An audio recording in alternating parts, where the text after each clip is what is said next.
Hi YouTube, and I feel like I'm going to be seeing a lot of this plant at the moment. The light again is not great, but today is filming day, so we will persist. Now, I haven't done one of these videos before, so it may become a semi-regular thing. We'll just see how it goes, and I don't want to promise a video on the same day every month. I keep this spontaneous, I want to keep this low pressure, and I don't want to set the expectation or belief that, you know, I run through a book every week without fail, because that's just not the case. Sometimes I go through phases where I don't really read much, and other times I will go through a lot of books in a month. And it might also include other things as well, not just books, but for this particular one, it is just books. So all these books this time are from the library. I try and source from there first, and they do turn up quite a few gems, and then if there's something I really want to read and the library don't have it, then I will consider purchasing it. I do like to keep my bookshelf really small. Most of the books we have are actually my husband's, so it's just the way I work. So you'll see a lot of like library books in this particular one. Okay, and a quick disclaimer as well. These books are not new. These books are new to me, but not necessarily new. So you may have read them, you may have heard of them. They've been out for years in some cases, so just new to me. So first up, we'll talk non-fiction, and this is the first book I'm actually currently reading at the moment. This is Harrow by Rhonda Byrne, and Rhonda Byrne is author of The Secret, which is, I guess, why they've put that giant clue there for you, in case it doesn't tie together in your mind. So I should mention that this is a law of, or related to the law of attraction. This author, her very first book was on the law of attraction. So if that is not your thing, then you will not be interested in this book either, I don't think. This book, while it does touch on law of attraction, and obviously it is grounded in law of attraction, this book is, like the title suggests, is about being the hero of your own story. So about following your passions and, you know, finding your purpose and that sort of thing. So this style so far is very much like The Secret. I'm really glad I picked this book up in a written copy version of it. I listened to The Secret as an audiobook, and I found it really a little bit jarring, a little bit disjointed, but I'm not sure if that's the way that I take information in, especially with non-fiction books. I really have a hard time absorbing information, probably because I'm driving or doing things while I'm listening to the audiobook. I'm not just sitting listening to the audiobook, so I think that also affects it as well. But I found so far I'm really enjoying having the physical copy, and it's really similar in that so Rhonda will present some information, but then what she'll do is, I'll just hold it up here, it's not necessary to read the wording, but she'll actually have, in this book, she's got a bunch of wildly successful people, so like business people, sports people, people that are considered successful within society, and they also chime in on whatever topic that she's talking about.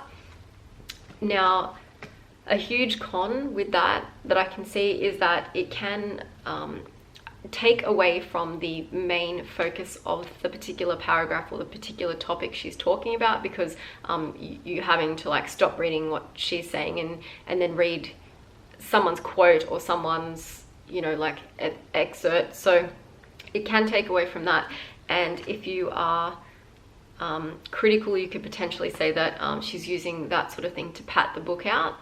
The main pro about having those people chime in is that I find sometimes you can hear the same thing a million times over. So for example, like eating healthy is good for you, or whatever it is.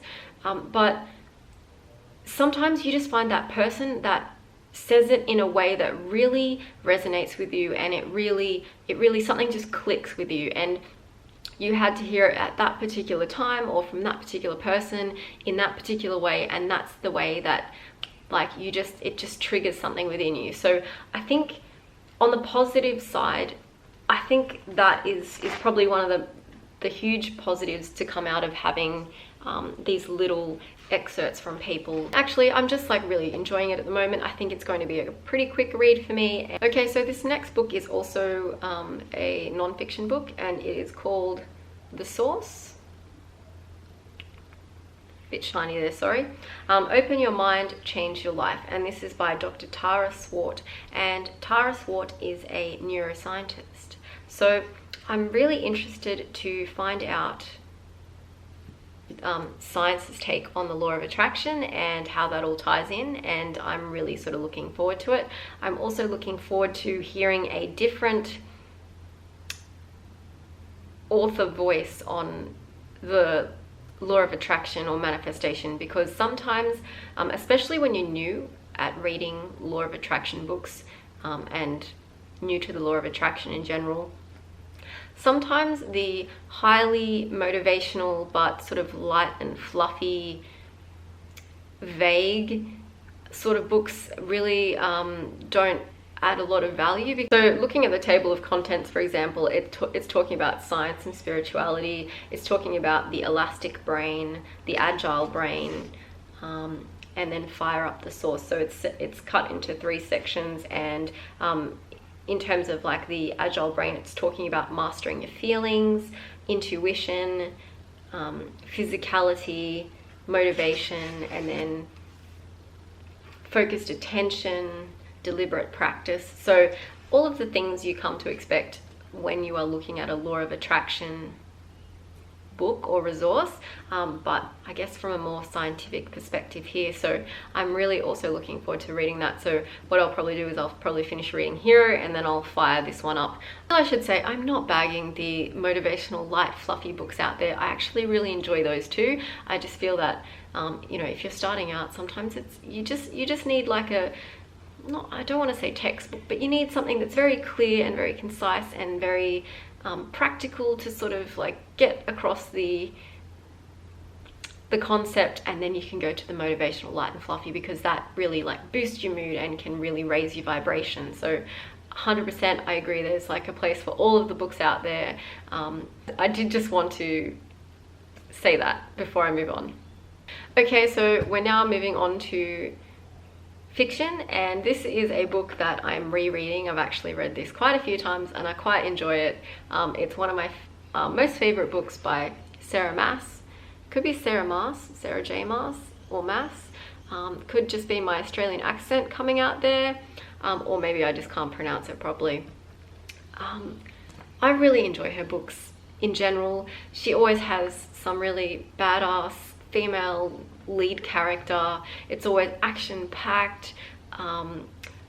You never feel bored while you're reading along. There's no boring sections, and she's one of the authors where she can jump from person to person, and you do not sit there going, oh no, it's a chapter from so-and-so's perspective. You actually get interested in every character, so you're happy for the jump. You're okay to have that switching perspective. So, and you know, like if you haven't read any of her books, she's a fantasy author.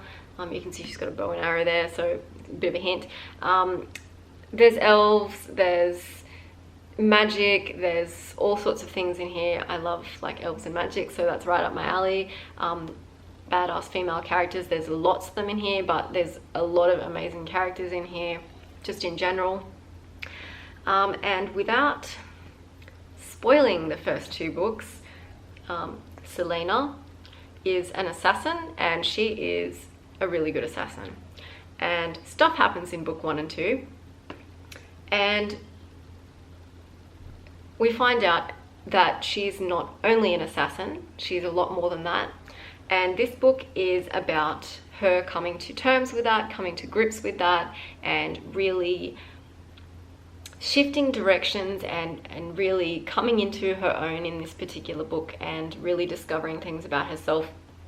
And can I also say, I really love the trope of where a character has to go through a period of growth and development and learning. So for example, if you're not familiar with this, then Harry Potter at Hogwarts, or Aragorn with his mentors Brom and later Oramus, Luke Skywalker being trained by Yoda, all of those things. So I love that training, character development trope there. So this book is that. So in this particular book, We are introduced to a new antagonist, and we are also introduced to a new mentor as well, and this is definitely that growth and development book, so that is why I love it, and I'm looking forward to rereading it. And the last book that I have got to read is The 10,000 Doors of January by Alix E. Harrow.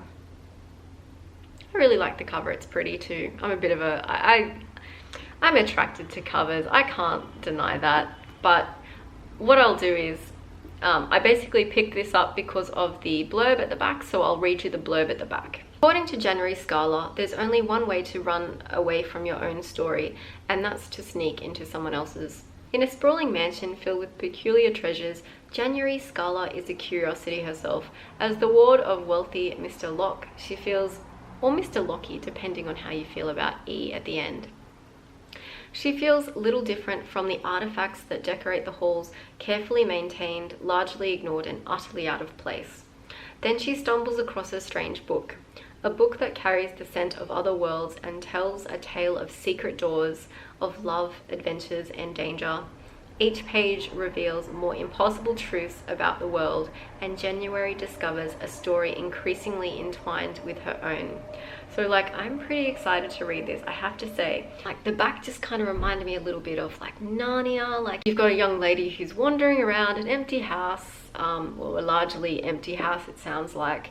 A large sprawling house with a, like an absent kind of parental figure. And you know, like either being drawn into the pages of the book, or you know, find, you know, whether that's, you know, being physically drawn into an adventure, or you know, whether she goes on adventure, you know, inspired by the book that she finds and is reading. So yeah, looking forward to reading that one too. So that's all the books that I've got to read in March. They probably will carry over into April, and that's completely fine. I'm not giving myself a deadline or saying, you know, I want to read X books a month or anything. I'm not on any particular reading challenge. I hope you found this video useful and interesting, and if you did, please give it a thumbs up. I hope that maybe you came away with something to put on your to read list, and I love watching these videos for the exact same reason, that I find other books to read and other authors to discover. And I hope to see you in another video soon. Bye guys.